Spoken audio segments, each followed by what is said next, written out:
şeyi.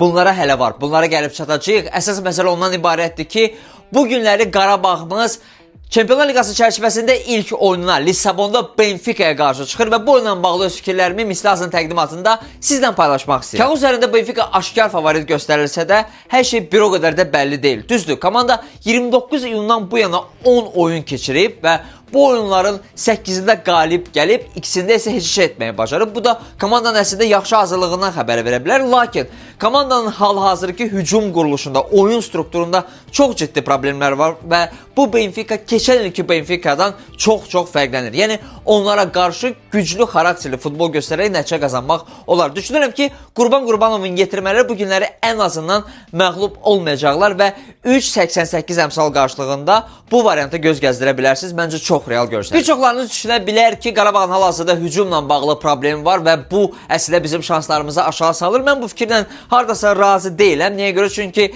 Zubiri olsun, Yankoviçi olsun, Musası olsun, Leandro Andradası olsun, bu insanların çox yaxşı gol duyumu var və onlar bu günləri Qarabağa kömək göstərə bilərlər. Düşünürəm ki, Lissabondakı oyunu nəzərə alaraq hər iki komandanın bu günləri fərqlənməsi kifayət qədər real görsənir. Ona görə də bu variantı da 2.10 əmsal qarşılığında nəzərdən keçirə bilərsiniz. Bu günləri bütün Qarabağ azarkeşlərinə və xüsusən də təbii ki, komandanın özünə uğurlar arzulayıram və düşünürəm ki, bu günləri komanda bizim üzümüzü güldürəcək, amma yenə də nəticədən asılı olmayaraq bu bizim komandamızdır və biz sona qədər onu dəstəkləməliyik. Uğurlar Qarabağ!